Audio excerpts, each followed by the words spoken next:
Hello everyone, good evening, happy Father's Day. आज का दिन आप सब लोगों के लिए बहुत ही ख़ास है क्योंकि आज आप लोग अपने अपने तरीके से अपने पिता को, अपने पापा को, अपने डैडी को, अपने फादर को बता रहे हैं कि कैसे आप थैंकफुल हैं कि वो आपके जीवन में हैं, कैसे आप उन्हें प्यार करते हैं, कैसे वो आपका हमेशा ख्याल रखते हैं। और आई एम श्योर आप लोगों ने ये दिन आज का बहुत अच्छे से बिताया होगा, अपने पापा से बात करके, उनके साथ लंच करके, उनके लिए कुछ कार्ड या कुछ स्पेशल करके। So amazing. जहाँ तक मेरे पापा का सवाल है, मैं उन्हें याद करती हूँ आज के दिन क्योंकि मैंने ज़िंदगी में कभी भी फादर्स डे अपने पापा के साथ नहीं मनाया। मेरे पापा तब गुज़र गए थे जब मैं 9 साल की भी नहीं थी। सो जब भी कहीं पे फादर या पापा के बारे में बात होती है तो मेरी मेमोरीज़ बहुत ही कम हैं। केवल 7 साल की मेमोरीज़ हैं मेरे पास पैदा होने से, क्योंकि 2 साल तो उन्होंने हॉस्पिटल में बिताए थे क्योंकि वो लंग कैंसर से पीड़ित थे। सो मुझे वो पता नहीं पापा का प्यार क्या होता है, लेकिन जब मैं मेरे बच्चों को देखती हूँ अपने पापा के साथ, उनके पापा के साथ समय बिताते, तो मैं समझने की कोशिश करती हूँ कि अच्छा शायद ऐसा होता होगा। So that is something that मैं समझ नहीं पाई और एक्सपीरियंस नहीं कर पाई, बट आई विश कि आप सब लोगों के पास ये सालों साल एक्सपीरियंस रहे और प्यार रहे आपके पापा के साथ समय बिताने का। एंड मैं बोलूँगी कि हमेशा be thankful and grateful for what you have and who you have in your life. इसके साथ हम लोग कुछ सेकंड और इंतज़ार करते हैं हमारे सारे दोस्तों का जो ज्वाइन करने वाले हैं हमारे स्टोरीज़ फॉर ऑल के आज के स्टोरी सेशन के लिए। और थैंक यू सो मच कि आपने अपने संडे की शाम 6 बजे मेरे साथ बिताने की और हम सब साथ में बिताएं ऐसे आपने सोचा। It really means a lot. Thank you so much. So मैं आप सब लोगों को हिंदी क्लासिक्स सुना रही हूँ और मैं हमेशा मेरे मन में स्कूल के ज़माने से ये इच्छा रही है कि सब लोग हिंदी की कहानियाँ पढ़ें, हिंदी की कहानियाँ सुनें। और अब मुझे ऐसा लगता है कि हिंदी की कहानियों या हिंदी से बहुत लोगों का रिश्ता थोड़ा-सा दूर होता जा रहा है। इसीलिए मैंने जब कहानियों का सफ़र शुरू किया तो मुझे लगा कि मैं हिंदी में कहानियाँ पढ़ूँगी ताकि जिन लोग भूल गए हैं या हिंदी नहीं पढ़ने जानते हैं वो हिंदी में सुन सकें कि हिंदी की कहानी कितनी मीठी होती है। हिंदी के शब्दों में वो दर्द जो होता है वो आप ट्रांसलेट करके किसी और भाषा में फ़ील नहीं कर सकते जो ओरिजिनल हिंदी लैंग्वेज में लिखा होता है। सो ऐसे बहुत सारे छोटी-छोटी फीलिंग, हास्य, परिहास, मुहावरे, ऐसे बहुत सारी चीज़ें होती हैं जो हिंदी में ही उसका रस एक अलग तरीके से हम एक्सपीरियंस कर पाते हैं। इसलिए मेरा ये काइंड ऑफ मिशन है कि मैं सबको हिंदी की कहानियाँ सुनाऊँ और हिंदी के लिए प्रेम सबके मन में जगाऊँ। तो एटलीस्ट वो लोग दूसरे के साथ हिंदी में बात करेंगे, छोटी-छोटी कहानियाँ सुनाएँगे और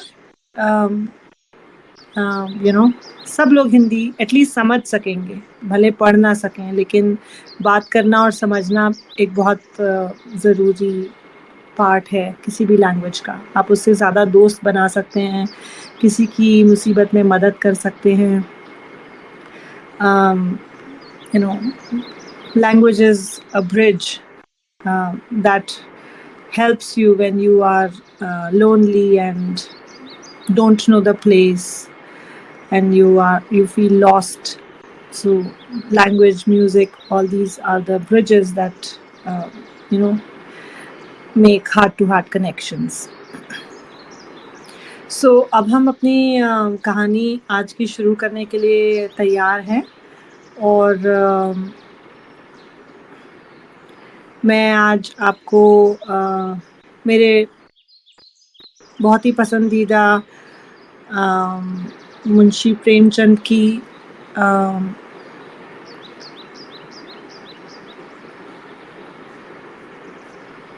उनके बारे में सुनाना चाहूँगी, क्योंकि ऐसे कुछ महान वो रहते हैं ना हमारे जीवन में जो आते हैं और हम उनके फ़ैन बन जाते हैं, और वो हमें कभी नहीं जानते लेकिन हम उनको जानते हैं उनके लिखे हुए कहानियों से, उपन्यासों से। सो मैं आपको उनके बारे में आज बताऊंगी, प्रेमचंद के बारे में। उनको मुंशी प्रेमचंद कहते हैं, और उनका जन्म 31 जुलाई 1880 में हुआ था, और उनका निधन 8 अक्टूबर 1936 में हुआ था। और वो हिंदी और उर्दू के महानतम भारतीय लेखकों में से एक थे, और उनका नाम था धनपत राय श्रीवास्तव, और उन्हें नवाब राय और मुंशी प्रेमचंद के नाम से भी जाना जाता था। और उनका जो उपन्यास और लेखकी के क्षेत्र में जो योगदान था, उसको देखकर उपन्यासकार शरद चंद्र चट्टोपाध्याय, जो बहुत ही विख्यात और बहुत ही जाने माने थे उस ज़माने के, उन्होंने उन्हें उपन्यास सम्राट कहकर संबोधित किया था। प्रेमचंद ने हिंदी कहानी और उपन्यास की एक ऐसी परंपरा का विकास किया जिसने पूरी सदी के साहित्य का मार्गदर्शन किया। आने वाली एक पूरी पीढ़ी को गहराई तक प्रभावित कर प्रेमचंद ने साहित्य की यथार्थवादी, रियलिस्टिक परंपरा की नींव रखी। उनका लेखन हिंदी साहित्य की एक ऐसी विरासत है जिसके बिना हिंदी के विकास का अध्ययन अधूरा होगा। वे एक बहुत ही संवेदनशील लेखक, बहुत ही सचेत नागरिक और बहुत ही कुशल वक्ता और विद्वान संपादक थे। 20वीं शती के शुरुआत में जब हिंदी में तकनीकी सुविधाओं का अभाव था, उनका योगदान अतुलनीय है। उसका कोई कंपैरिजन नहीं है जो उन्होंने योगदान किया है। प्रेमचंद के बाद जिन लोगों ने साहित्य को सामाजिक सरोकारों और प्रगतिशील मूल्यों के साथ आगे बढ़ाने का काम किया, उनमें यशपाल से लेकर मुक्तिबोध तक शामिल हैं। उनके पुत्र हिंदी के प्रसिद्ध साहित्यकार अमृत राय हैं, जिन्होंने इन्हें कलम का सिपाही नाम दिया था। प्रेमचंद का जन्म वाराणसी के निकट लम्ही गांव में हुआ था। उनकी माता का नाम आनंदी देवी था और पिता मुंशी अजायब राय लम्ही में डाक मुंशी थे, पोस्ट ऑफिस में काम करते थे। उनकी शिक्षा का आरंभ उर्दू फारसी से हुआ और जीवन यापन का अध्यापन से पढ़ने का शौक उन्हें बचपन से ही लग गया। 13 साल की उम्र में ही उन्होंने तिलिस्मी होशरुबा पढ़ लिया और उर्दू के मशहूर रचनाकार रतन नाथ शरसार, मिर्जा हादी रुस्वा और मौलाना शरर के उपन्यासों से परिचय प्राप्त कर लिया। 1818 में मैट्रिक की परीक्षा उत्तीर्ण करने के बाद वे एक स्थानीय विद्यालय में शिक्षक के रूप में नियुक्त हो गए। नौकरी के साथ ही उन्होंने पढ़ाई जारी रखी। 1910 में उन्होंने अंग्रेजी, दर्शन, फारसी और इतिहास लेकर इंटर पास किया और 1919 में बीए पास करने के बाद शिक्षा विभाग में इंस्पेक्टर बन के नियुक्त हो गए। 7 वर्ष की उम्र में उनकी माता और 14 वर्ष की उम्र में उनके पिता का देहांत हो गया था, और इसके कारण उनका शुरुआती जीवन बहुत ही संघर्षमय था। उनका पहला विवाह उन दिनों की परंपरा के अनुसार 15 साल की उम्र में हुआ, जो सफल नहीं रहा। वे आर्य समाज से प्रभावित रहे, जो उस समय का बड़ा धार्मिक और सामाजिक आंदोलन था। उन्होंने विधवा विवाह का समर्थन किया और 1906 में दूसरा विवाह अपनी प्रगतिशील परंपरा के अनुरूप बाल विधवा शिवरानी देवी से किया। उनकी 3 संतानें हुईं, 3 बच्चे थे उनके, श्रीपत राय, अमृत राय और कमला देवी श्रीवास्तव। 1910 में उनकी रचना सोज़े वतन यानी राष्ट्र का विलाप के लिए हमीरपुर के जिला कलेक्टर ने तलब किया और उन पर जनता को भड़काने का आरोप लगाया। सोज़े वतन की सभी प्रतियां जब्त करके नष्ट कर दी गईं। कलेक्टर ने नवाब राय को हिदायत दी कि अब वे कुछ भी नहीं लिखेंगे, यदि लिखा तो जेल भेज दिया जाएगा। इस समय तक प्रेमचंद धनपत राय के नाम से लिखते थे। उर्दू में प्रकाशित होने वाली ज़माना पत्रिका के संपादक और उनके अजीज दोस्त मुंशी दया नारायण निगम ने उन्हें प्रेमचंद नाम से लिखने की सलाह दी। इसके बाद वे प्रेमचंद के नाम से लिखने लगे। उन्होंने आरंभिक लेखन ज़माना पत्रिका में ही किया। जीवन के अंतिम दिनों में वे गंभीर रूप से बीमार पड़े। उनका उपन्यास मंगलसूत्र पूरा नहीं हो सका और लंबी बीमारी के बाद 8 अक्टूबर 1936 में उनका निधन हो गया। उनका अंतिम उपन्यास मंगलसूत्र उनके पुत्र अमृत राय ने पूरा किया। प्रेमचंद आधुनिक हिंदी कहानी के पितामह और उपन्यास सम्राट माने जाते हैं। यूं तो उनके साहित्यिक जीवन का आरंभ 1901 से ही हो चुका था, पर उनकी पहली हिंदी कहानी सरस्वती पत्रिका के दिसंबर अंक में 1915 में सौत नाम से प्रकाशित हुई और 1936 में अंतिम कहानी कफन नाम से प्रकाशित हुई। 20 वर्षों की इस अवधि में उनकी कहानियों के अनेक रंग देखते मिलते हैं। उनसे पहले हिंदी में काल्पनिक, अय्यारी और पौराणिक धार्मिक रचनाएं ही की जाती थी। प्रेमचंद ने हिंदी में यथार्थवाद की शुरुआत की। भारतीय साहित्य का बहुत सा विमर्श जो बाद में प्रमुखता से उभरा, चाहे वह दलित साहित्य हो या नारी साहित्य, उसकी जड़ें गहरे तरीके से प्रेमचंद के साहित्य में दिखाई देती हैं। प्रेमचंद के लेख पहली रचना के अनुसार उनकी पहली रचना अपने मामा पर लिखा व्यंग थी, जो अब अनुपलब्ध है। उनका पहला उपलब्ध लेखन उनका उर्दू उपन्यास असरारे मुआबिद है। प्रेमचंद का दूसरा उपन्यास हम खुरमा व हम सवाब, जिनका हिंदी रूपांतरण प्रेमा के नाम से 1907 में प्रकाशित हुआ। इसके बाद प्रेमचंद का पहला कहानी संग्रह सोज़े वतन नाम से आया, जो 1908 में प्रकाशित हुआ। सोज़े वतन यानी देश का दर्द। 1908 में भारत गुलामी की जंजीरों से जकड़ा हुआ था। देशभक्ति की भावना से ओत-प्रोत होने के कारण इस पर अंग्रेजी सरकार ने रोक लगा दी और इसके लेखक को भविष्य में इस तरह का लेखन न करने की चेतावनी दे दी। इसके कारण उन्हें नाम बदलकर लिखना पड़ा। प्रेमचंद नाम से उनकी पहली कहानी बड़े घर की बेटी ज़माना पत्रिका के दिसंबर 1910 के अंक में प्रकाशित हुई। मरणोपरांत उनकी कहानियां मानसरोवर नाम से 8 खंडों में प्रकाशित हुई। कथा सम्राट प्रेमचंद का कहना था कि साहित्यकार देशभक्ति और राजनीति के पीछे चलने वाली सच्चाई नहीं, बल्कि उसके आगे मशाल दिखाती हुई चलने वाली सच्चाई है।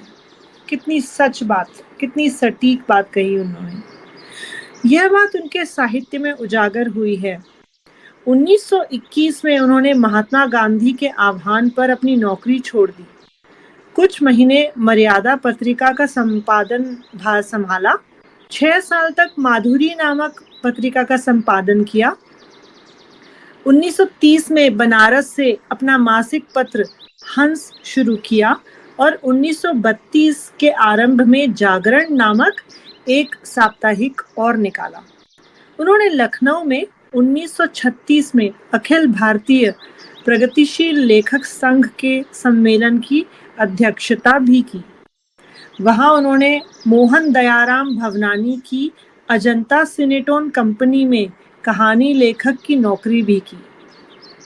1934 में प्रदर्शित मजदूर नामक फिल्म की कथा लिखी और कॉन्ट्रैक्ट की साल भर की अवधि पूरे किया बिना ही 2 महीने का वेतन छोड़कर बनारस भाग आए, क्योंकि मुंबई, जो कि पहले बम्बई कहलाई जाती थी, वहाँ पर उनका फिल्मी हवा, फिल्मी दुनिया, वो सब में उनका मन नहीं लगा। उन्होंने मूल रूप से हिंदी में 1915 से कहानियां लिखना और 1918 सेवा सदन कहानी से उपन्यास लिखना शुरू किया। प्रेमचंद ने कुल करीबन 300 कहानियां, लगभग 1 दर्जन उपन्यास और कई लेख लिखे। उन्होंने कुछ नाटक भी लिखे और कुछ अनुवाद कार्य भी किया। प्रेमचंद की कई साहित्यिक कृतियों का अंग्रेजी, रूसी, जर्मन अनेक भाषाओं में अनुवाद हुआ। गोदान उनकी कालजयी रचना है। कफन उनकी अंतिम कहानी मानी जाती है। उन्होंने हिंदी और उर्दू में पूरे अधिकार से लिखा। अधिकांश रचनाएं मूल रूप से उर्दू में लिखी गई, लेकिन उनका प्रकाशन हिंदी में पहले हुआ। 33 वर्षों 33 years के रचनात्मक जीवन में वे साहित्य की ऐसी विरासत सौंप गए जो गुणों की दृष्टि से अमूल्य है और आकार की दृष्टि से असीमित, इनफाइनाइट। और मैं आज जब ये आपको बता रही हूँ मुंशी प्रेमचंद के बारे में, मैं कभी उनसे मिली नहीं थी, लेकिन मैंने आपको एक बार बताया था कुछ हफ्तों पहले कि उनका जन्मदिन जो 31 जुलाई को आता है, उस वक्त मैंने मेरे स्कूल में उनका एक पेंसिल स्केच बनाया था, क्योंकि मैंने उनकी कहानी पढ़ी थी और उस कहानी को पढ़कर जो फीलिंग्स मेरे मन में उभरी थी, मुझे ऐसा लगा कि इनके भाषा में वो आपके मन को हिला देने वाली ताकत है, और उनके ऑनर में मैंने वो पेंसिल स्केच बनाया था और वो हमेशा मेरे बहुत ही प्रिय लेखक रहेंगे। और आपको अगर हो सके तो गोदान, निर्मला, कफन, ये किताबें ज़रूर पढ़नी चाहिए। अगर आप हिंदी में नहीं पढ़ सकते तो इंग्लिश में पढ़िए, लेकिन ये कहानियाँ पढ़ के आपको खुद में एहसास होगा कि आपके अंदर कुछ बदल गया है। और अगले हफ्ते से मैं आपको ये कहानियाँ पढ़ के सुनाऊंगी। मैं वो जिम्मेदारी लेती हूँ कि मैं आप लोगों का इंट्रोडक्शन कराऊंगी इन कहानियों से। प्रेमचंद की रचना दृष्टि विभिन्न साहित्य रूपों में प्रवृत्त हुई। बहुमुखी प्रतिभा संपन्न प्रेमचंद ने उपन्यास, कहानी, नाटक, समीक्षा, लेख, संपादकीय, संस्मरण आदि अनेक विधाओं में साहित्य की सृष्टि की। अब आप देखिए, उपन्यास यानी नॉवल, कहानी यानी स्टोरी, नाटक यानी थिएटर ड्रामा, लेख यानी आर्टिकल, संपादकीय यानी एडिटोरियल, संस्मरण यानी रिफ्लेक्शन। कितने अलग अलग प्रकार से उन्होंने ये सब लिखा, और वो किसी जर्नलिज्म या मीडिया या कम्युनिकेशन के उसमें नहीं गए थे। प्रमुखतया उनकी ख्याति कथाकार के तौर पर हुई और अपने जीवन काल में ही वे उपन्यास सम्राट की उपाधि से सम्मानित भी हुए। उन्होंने कुल 15 उपन्यास जो लिखे, 300 से ज़्यादा कहानियाँ, 3 नाटक, 10 अनुवाद यानी ट्रांसलेशन, 7 बाल पुस्तकें, चिल्ड्रन बुक, एंड हजारों पृष्ठों के लेख, संपादकीय, भाषण, भूमिका, पत्र आदि की रचना की, लेकिन जो यश और प्रतिष्ठा उन्हें उपन्यास और कहानियों से प्राप्त हुई, वह अन्य विधाओं से प्राप्त न हो सकी। और यह स्थिति हिंदी और उर्दू भाषा दोनों में समान रूप से दिखाई देती है। तो वो नेचुरली ब्लेस्ड थे as novel and story writer. उनके उपन्यास न केवल उपन्यास साहित्य में बल्कि पूरे भारत के साहित्य में माइलस्टोन है, मील के पत्थर हैं। प्रेमचंद कथा साहित्य में उनके उपन्यासकार का आरंभ पहले होता है। उनका पहला उर्दू उपन्यास अपूर्ण, असरारे मुआबिद उर्फ देवस्थान रहस्य, उर्दू साप्ताहिक आवाज़े खल्क में 8 अक्टूबर 1903 से 1 फरवरी 1905 तक धारावाहिक रूप में प्रकाशित हुआ। यानी कि एक एपिसोड के जैसे वो हर एक सेट इंटरवल पे पब्लिश होता था। उनका दूसरा उपन्यास हम खुरमा व हम सवाब, जिसका हिंदी रूपांतरण प्रेमा नाम से 1907 में प्रकाशित हुआ। चूंकि प्रेमचंद मूल रूप से उर्दू के लेखक थे और उर्दू से हिंदी में आए थे, इसलिए उनके सभी आरंभिक उपन्यास मूल रूप से उर्दू में लिखे गए और बाद में उनका हिंदी रूपांतर किया गया। उन्होंने सेवा सदन, जो कि 1918 में लिखा गया था, उस उपन्यास से हिंदी उपन्यास की दुनिया में प्रवेश किया। इस उपन्यास के बारे में बताती हूँ। यह मूल रूप से उन्होंने बाज़ारे हुस्न नाम से पहले उर्दू में लिखा था, लेकिन इसका हिंदी रूप सेवा सदन पहले प्रकाशित कराया, उर्दू से पहले। सेवा सदन एक नारी के वेश्या बनने की कहानी है। डॉक्टर रामविलास शर्मा के अनुसार सेवा सदन में व्यक्त मुख्य समस्या भारतीय नारी की पराधीनता है।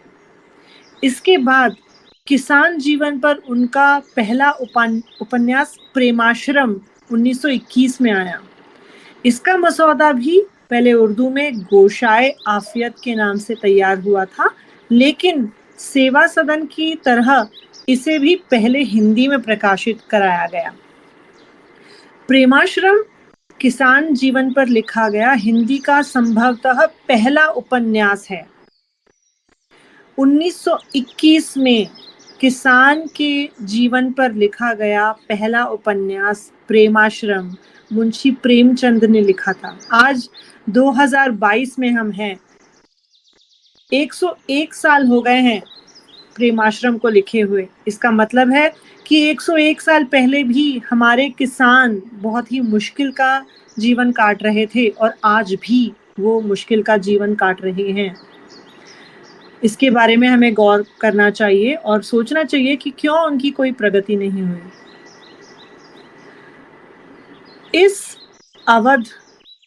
इस दौरान किसान आंदोलन के बारे में लिखा गया। इसके बाद रंगभूमि 1925, कायाकल्प 1926, निर्मला 1927, गबन 1931, कर्मभूमि 1932 से होता हुआ यह सफर गोदान 1936 तक पूर्णता को प्राप्त हुआ। गोदान उनका एक तरीके से लास्ट पब्लिश्ड उपन्यास था। रंगभूमि में प्रेमचंद एक अंधे भिखारी सूरदास को कथा का नायक बनाकर हिंदी कथा साहित्य में क्रांतिकारी बदलाव का सूत्रपात कर चुके थे। गोदान का हिंदी साहित्य ही नहीं, विश्व साहित्य में महत्वपूर्ण स्थान है। इसमें प्रेमचंद की साहित्य संबंधी विचारधारा आदर्शोन्मुख यथार्थवाद से आलोचनात्मक यथार्थवाद तक की पूर्णता प्राप्त करती है। आदर्श मतलब हमारे आइडियल्स और आलोचना मतलब हम उसके बारे में जब उसे क्रिटिकल, उसको क्रिटिसाइज करते हैं। एक सामान्य किसान को पूरे उपन्यास का नायक बनाना भारतीय उपन्यास परंपरा की दिशा बदल देने जैसा था। Kisan was the hero, the farmer was the hero, protagonist. सामंतवाद और पूंजीवाद के चक्र में फंसकर हुई कथानायक होरी की मृत्यु पाठकों के जहन को झकझोर कर रख जाती है। किसान जीवन पर अपने पिछले उपन्यासों प्रेमाश्रम और कर्मभूमि में प्रेमचंद यथार्थ की प्रस्तुति करते करते उपन्यास के अंत तक आदर्श का दामन थाम लेते हैं। लेकिन गोदान का कारुणिक अंत इस बात का गवाह है कि तब तक प्रेमचंद का आदर्शवाद से मोह भंग हो चुका था। यह उनकी आखिरी दौर की कहानियों में भी देखा जा सकता है। मंगलसूत्र प्रेमचंद का अधूरा उपन्यास है। प्रेमचंद के उपन्यासों का मूल कथ्य भारतीय ग्रामीण जीवन था, इंडियन रूरल लाइफ। प्रेमचंद ने हिंदी उपन्यास को जो ऊंचाई प्रदान की, वह परवर्ती उपन्यासकारों के लिए एक चुनौती बनी रही।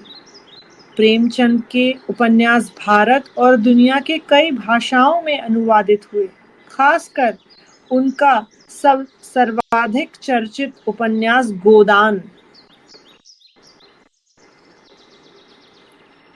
उनकी अधिकतर कहानियों में निम्न व मध्यम वर्ग का चित्रण है, lower and middle class of the society. Doctor Kamal Kishore Goenka ने प्रेमचंद की संपूर्ण हिंदी उर्दू कहानी को प्रेमचंद कहानी रचनावली के नाम से प्रकाशित कराया है। उनके अनुसार प्रेमचंद ने कुल 301 कहानियां लिखी हैं, जिसमें से 3 अभी अप्राप्य हैं, मतलब मिल नहीं रही हैं। प्रेमचंद का पहला कहानी संग्रह सोजे वतन के नाम से जून 1908 में प्रकाशित हुआ और इसी संग्रह की पहली कहानी दुनिया का सबसे अनमोल रतन और आमतौर पर उनकी पहली प्रकाशित कहानी माना जाता रहा है। डॉक्टर गोयनका के अनुसार कानपुर से निकलने वाली उर्दू मासिक पत्रिका जमाना के अप्रैल अंक में प्रकाशित सांसारिक प्रेम और देश प्रेम, इश्के दुनिया और हुब्बे वतन वास्तव में उनकी पहली प्रकाशित कहानी है। उनके जीवन काल में कुल 9 कहानी संग्रह प्रकाशित हुए। सोजे वतन, सप्त सरोज, नवनिधि, प्रेम पूर्णिमा, प्रेम पचीसी, प्रेम प्रतिमा, प्रेम द्वादशी, समर यात्रा, मानसरोवर भाग 1 और 2 और कफन। उनकी मृत्यु के बाद उनकी कहानियां मानसरोवर शीर्षक से 8 भागों में प्रकाशित हुई। प्रेमचंद साहित्य के मुद्राधिकार से मुक्त होते ही विभिन्न संपादकों और प्रकाशकों ने प्रेमचंद की कहानियों के संकलन तैयार कर प्रकाशित कराए। उनकी कहानियों में विषय और शिल्प की विविधता है। उन्होंने मनुष्य के सभी वर्गों से लेकर पशु पक्षियों तक को अपनी कहानियों में मुख्य पात्र बनाया है। उनकी कहानियों में किसानों, मजदूरों, स्त्रियों, दलितों आदि की समस्याएं गंभीरता से चित्रित हैं। उन्होंने समाज सुधार, देश प्रेम, स्वाधीनता संग्राम आदि से संबंधित कहानियां लिखी हैं। उनकी ऐसी ऐतिहासिक कहानियां और प्रेम संबंधी कहानियां भी बहुत लोकप्रिय साबित हुई। उनकी कुछ प्रमुख कहानियां हैं पंच परमेश्वर, गुल्ली डंडा, 2 बैलों की कथा, ईदगाह, बड़े भाई साहब जो मैंने आपको पिछले कुछ दिनों पहले सुनाई थी, पूस की रात, कफन, ठाकुर का कुआं, सदगति, बूढ़ी काकी, तावान, विध्वंस, दूध का दाम, मंत्र आदि। और नाटक जो उन्होंने लिखे थे, संग्राम 1923 में, करबला 1924 में और प्रेम की वेदी 1933 में। ये नाटक शिल्प और संवेदना के स्तर पर अच्छे हैं, लेकिन उनकी कहानियां और उपन्यासों ने इतनी ऊंचाई प्राप्त कर ली थी कि नाटक के क्षेत्र में प्रेमचंद को कोई खास सफलता नहीं मिली। ये नाटक संवादात्मक उपन्यास ही बन के रह गए। अब वो प्रेमचंद एक संवेदनशील कथाकार ही नहीं बल्कि सजग नागरिक और संपादक भी थे। जैसे कि हमने देखा उन्होंने कितने विभिन्न टॉपिक्स के ऊपर लिखा है। उन्होंने हंस, माधुरी, जागरण आदि पत्र पत्रिकाओं का संपादन करते हुए वह तत्कालीन अन्य सहगामी साहित्यिक पत्रिकाओं जैसे कि चांद, मर्यादा, स्वदेश आदि में भी अपनी साहित्यिक और सामाजिक चिंताओं को लेखों या निबंधों के माध्यम से अभिव्यक्त किया। अमृत राय द्वारा संपादित प्रेमचंद विविध प्रसंग 3 भाग वास्तव में प्रेमचंद के लेखों का ही संकलन है। प्रेमचंद के लेख प्रकाशन संस्थान से कुछ विचार शीर्षक से भी छपे हैं। प्रेमचंद के मशहूर लेखों में निम्न लेख, जो ये मैं आपको नाम बताऊंगी, ये उन्होंने लिखे हैं। साहित्य का उद्देश्य, पुराना जमाना नया जमाना, स्वराज के फायदे, कहानी कला 1, 2, 3 भागों में था। कौमी भाषा के विषय में कुछ विचार, हिंदी उर्दू की एकता, महाजनी सभ्यता, उपन्यास, जीवन में साहित्य का स्थान आदि। मैं सोचती हूँ जीवन में साहित्य का स्थान बहुत ही ऊंचा होना चाहिए, क्योंकि जो लेखक हैं जो उस समय उस दौर से गुजर रहे थे, उन्होंने अपने लेखनी से जो रियलिस्टिक व्यूज हमारे लिए छोड़ के गए हैं, ये किसी का पॉइंट ऑफ व्यू नहीं है, ये किसी का एक अंदेशा नहीं है या गैस वर्क नहीं है, ये उस वक्त की रियलिटी है। हमें हमारा हिस्ट्री समझने का या सोशल सिस्टम समझने के लिए एक बहुत ही बड़ी मदद मिलती है जब हम उस वक्त का साहित्य पढ़ते हैं।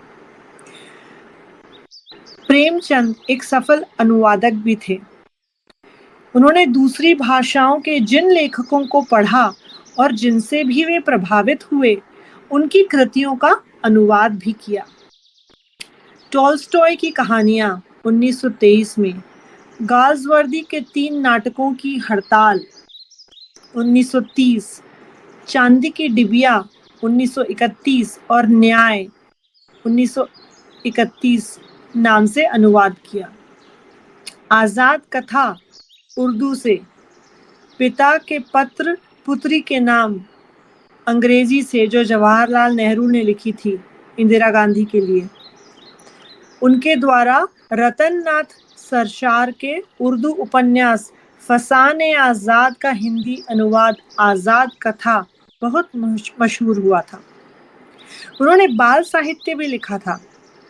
बाल साहित्य जैसे कि राम कथा, कुत्ते की कहानी, जंगल की कहानियां, दुर्गादास, विचार जो उन्होंने अपने प्रस्तुत किए थे वे विविध प्रसंग, प्रेमचंद के विचार 3 खंडों में आए थे। अब हम ओवरऑल बोले तो प्रेमचंद उर्दू का संस्कार हिंदी में लेकर आए थे, और देखिए कि वो हिंदी के महान लेखक बने जो उर्दू में पहले लिखते थे। कितनी यूनिक पर्सनालिटी है वो। हिंदी को अपना खास मुहावरा और खुलापन दिया। कहानी और उपन्यास दोनों में ही युगांतरकारी परिवर्तन किए। उन्होंने साहित्य में सामयिकता प्रबल आग्रह स्थापित किया। आम आदमी को उन्होंने अपने रचनाओं का विषय बनाया और उसकी समस्याओं पर खुलकर कलम चलाते हुए उन्हें साहित्य के नायकों के पद पर आसीन किया, प्रोटैगनिस्ट बना दिया, हीरो बना दिया। प्रेमचंद से पहले हिंदी साहित्य राजा रानी के किस्से, रहस्य, रोमांच में उलझा हुआ था। प्रेमचंद ने साहित्य को सच्चाई के धरातल पर उतारा। उन्होंने जीवन और कालखंड की सच्चाई को पन्ने पर उतारा, पेन से लिखा, कलम से लिखा।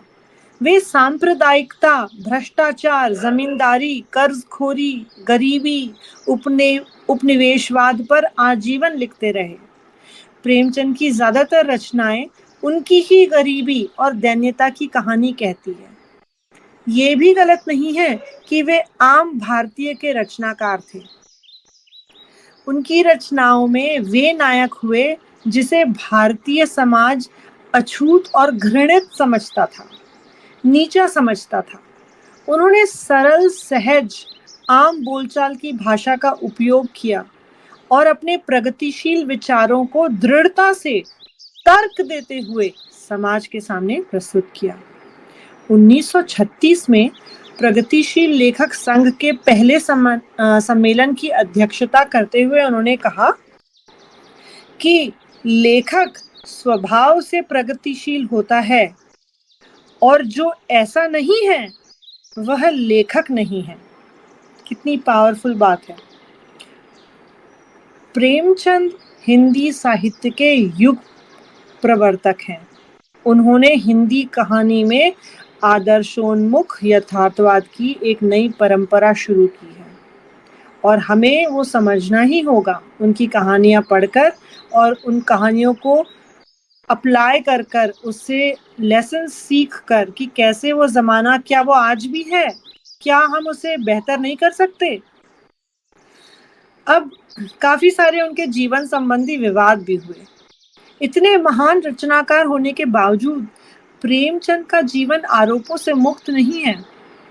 प्रेमचंद के अध्येता कमल किशोर गोयनका ने अपनी पुस्तक प्रेमचंद अध्ययन की नई दिशाएं, इस किताब में उन्होंने प्रेमचंद के जीवन पर कुछ आरोप लगाकर उनके साहित्य का महत्व कम करने की कोशिश की।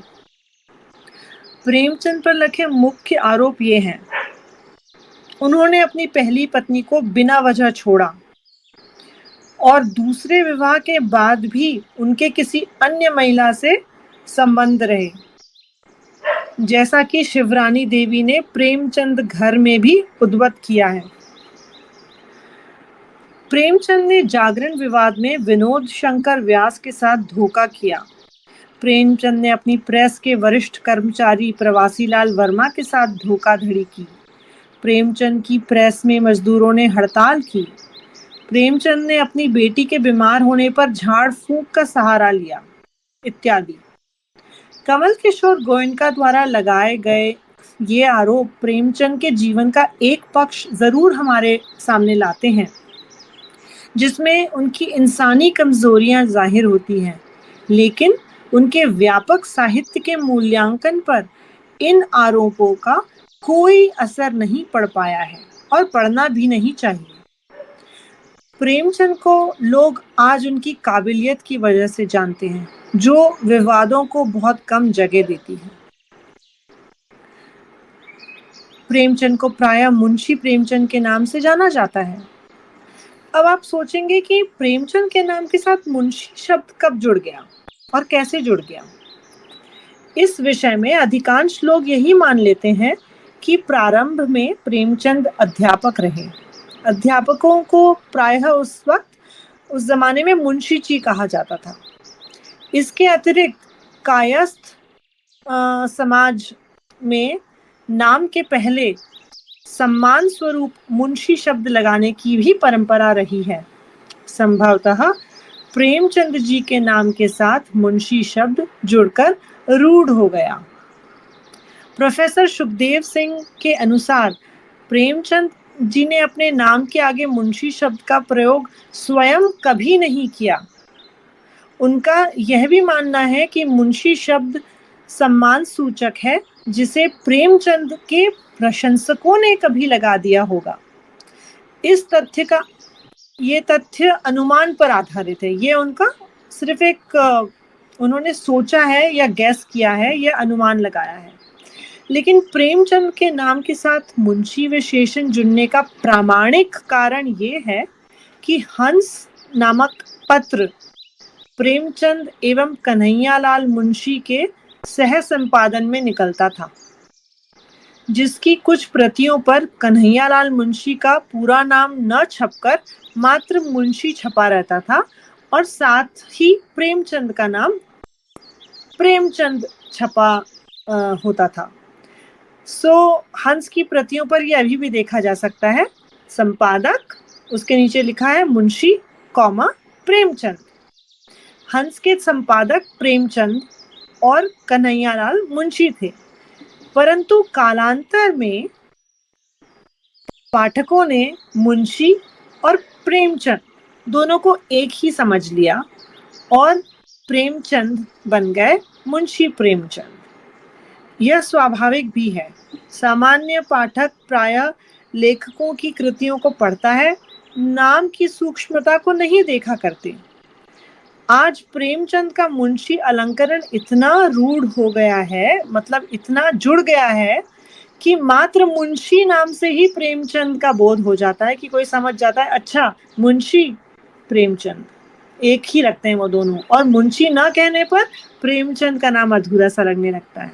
बिल्कुल बिल्कुल एक उनके लिए ही बना था वो शब्द अलंकरण। अलंकरण जैसे कि ज्वेल।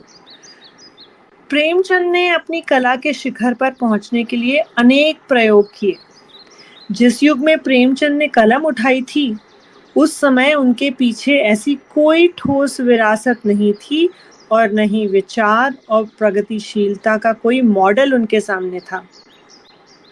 लेकिन होते होते उन्होंने गोदान जैसी कालजयी उपन्यास की रचना की, जो एक आधुनिक क्लासिक माना जाता है। उन्होंने चीजों को खुद ही गढ़ा और खुद ही आकार दिया। वो खुद ही उन्होंने स्कल्प्ट किया और स्कल्पचर बनाया। जब भारत का स्वतंत्रता आंदोलन चल रहा था, तब उन्होंने कथा साहित्य द्वारा हिंदी और उर्दू दोनों भाषाओं को जो अभिव्यक्ति दी, उसने सियासी सरगर्मी को जोश को और आंदोलन को सभी को उभारा, उसे ताकतवर बनाया और इससे उनका लेखन भी और ताकतवर बनता गया। इस अर्थ में प्रेमचंद निश्चित रूप से हिंदी के पहले प्रगतिशील लेखक कहे जा सकते हैं। 1936 में उन्होंने प्रगतिशील लेखक संघ के पहले सम्मेलन को सभापति के रूप में संबोधित किया था। उनका यही भाषण प्रगतिशील आंदोलन के घोषणा पत्र का आधार बना। प्रेमचंद ने हिंदी में कहानी की एक नई परंपरा को जन्म दिया और एक पूरी पीढ़ी उनके कदमों पर आगे बढ़ी। 50 और 60 के दशक में रेणु, नागार्जुन और इनके बाद श्रीनाथ सिंह ने ग्रामीण परिवेश की कहानियां लिखी हैं। वो एक तरह से प्रेमचंद की परंपरा के तारतम्य में आती हैं। उनसे प्रभावित होकर इन लेखकों ने वो कहानियां लिखी। प्रेमचंद एक क्रांतिकारी रचनाकार थे। उन्होंने न केवल देशभक्ति बल्कि समाज में व्याप्त अनेक कुरीतियों को देखा और उनको कहानी के माध्यम से पहली बार लोगों के समक्ष रखा। उन्होंने उस समय के समाज की जो भी समस्याएं थी, उन सभी को चित्रित करने की शुरुआत कर दी थी। और उसमें दलित भी आते हैं, नारी भी आती है। ये सभी विषय आगे चलकर हिंदी साहित्य के बड़े विमर्श बने। प्रेमचंद हिंदी सिनेमा के सबसे अधिक लोकप्रिय साहित्यकारों में से हैं। सत्यजीत राय ने उनकी 2 कहानियों पर यादगार फिल्में बनाई। 1977 में शतरंज के खिलाड़ी और 1981 में सदगति। उनके प्रेमचंद के देहांत के 2 वर्षों के बाद के सुब्रमण्यम ने 1938 में सेवा सदन उपन्यास पर फिल्म बनाई, जिसमें सुब्बलक्ष्मी ने मुख्य भूमिका निभाई थी। 1977 में मृणाल सेन ने प्रेमचंद की कहानी कफन पर आधारित ओका उरी कथा नाम से एक तेलुगु फिल्म बनाई, जिसको सर्वश्रेष्ठ तेलुगु फिल्म का राष्ट्रीय पुरस्कार भी मिला।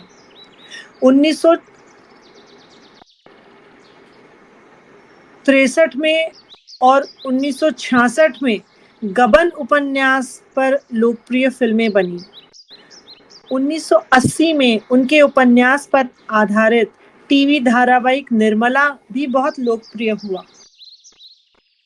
हिंदी साहित्य और आलोचना में प्रेमचंद को एक प्रतिष्ठित करने का डॉक्टर रामविलास शर्मा को श्रेय दिया जाता है, परंतु यह एक गलत धारणा है।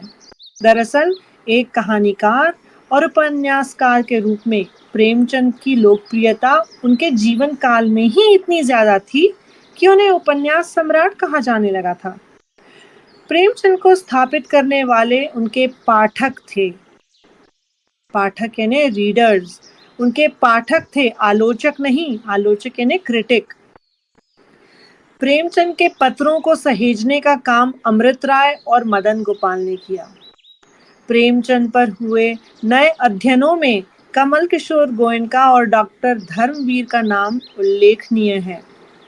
कमल किशोर गोयनका ने प्रेमचंद के जीवन के कमजोर पक्षों को उजागर करने के साथ साथ प्रेमचंद का अप्राप्य साहित्य 2 भाग में, प्रेमचंद विश्वकोश 2 भाग में संपादित किया।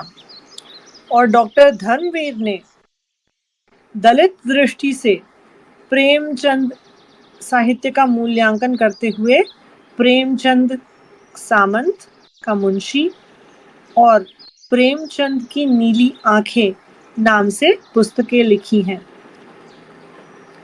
अब प्रेमचंद की स्मृति में भारतीय डाक तार विभाग की ओर से 31 जुलाई 1980 को उनकी जन्म शती मतलब 100 साल के अवसर पर 30 पैसे मूल्य का एक डाक टिकट जारी किया गया था 1980 में।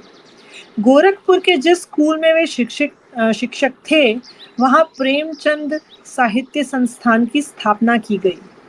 इसके बरामदे में एक भित्ति लेख है जिसका चित्र दाहिनी ओर दिया गया है। यहाँ उनसे संबंधित वस्तुओं का एक संग्रहालय भी है, दैट इज म्यूजियम, जहाँ उनकी एक वक्ष प्रतिमा है, मतलब अ बस्ट। प्रेमचंद की 125वीं सालगिरह पर सरकार की ओर से घोषणा की गई कि वाराणसी से लगे इस गांव में प्रेमचंद के नाम पर एक स्मारक और शोध एवं अध्ययन संस्थान बनाया जाएगा। प्रेमचंद की पत्नी शिवरानी देवी ने प्रेमचंद घर में नाम से लिखी उनकी जीवनी और उनके व्यक्तित्व को उस हिस्से को उजागर किया जिससे लोग अनभिज्ञ थे। यह पुस्तक 1944 में पहली बार प्रकाशित हुई, लेकिन साहित्य के क्षेत्र में इसके महत्व का अंदाजा इसी बात से लगाया जा सकता है कि इसे दोबारा 2005 में संशोधित करके फिर से प्रकाशित किया गया। इस काम को उनके ही नाती प्रबोध कुमार ने अंजाम दिया। इसका अंग्रेजी व हसन मंजर का किया हुआ उर्दू अनुवाद भी प्रकाशित हुआ। उनके ही बेटे अमृत राय ने कलम का सिपाही नाम से पिता की जीवनी लिखी है। उनकी सभी पुस्तकों के अंग्रेजी और उर्दू रूपांतर तो हुए ही हैं। चीनी, रूसी आदि अनेक विदेशी भाषाओं में भी उनकी कहानियां लोकप्रिय हुई है। अब आपने सुना मेरे प्रिय मुंशी प्रेमचंद के बारे में, और आज आपने बहुत कुछ सीखा भी होगा कि उनकी कैसी लाइफ शुरू हुई, जिन्होंने अपने 14 साल की उम्र में ही अपने माता पिता दोनों को खो दिया, और आज भी वो लेजेंड हैं। उनके बेटे उनके नाम को आगे बढ़ा रहे हैं, और हम सबको उनकी जो भी किताबें जब भी पढ़ने मिले हमें ज़रूर पढ़ना चाहिए। मुझे बहुत खुशी हुई कि मैंने आप सब लोगों को उनके बारे में बताया, और ये मेरी तरफ से फादर्स डे मनाने का एक बहुत ही अच्छा मुझे मौका मिला, क्योंकि मैंने जब स्टोरीज़ फॉर ऑल शुरू किया था, मेरा पहला स्टोरी सेशन मदर्स डे पे हुआ था। तो मुझे बहुत खुशी है कि मदर्स डे, फादर्स डे मैं दोनों आप लोगों के साथ मिल के मना सकी और आप लोगों के मन में हिंदी साहित्य और हिंदी कहानियों के लिए मैं थोड़ी भी रुचि जगा सकूं और थोड़ी भी बातचीत बढ़ा सकूं तो मुझे बहुत ही खुशी होगी, मुझे लगेगा कि मेरा जीवन सफल हुआ। So thank you very much. अगर आप लोग कुछ कमेंट करना चाहते हैं, कुछ फीडबैक देना चाहते हैं तो प्लीज़ फील फ्री।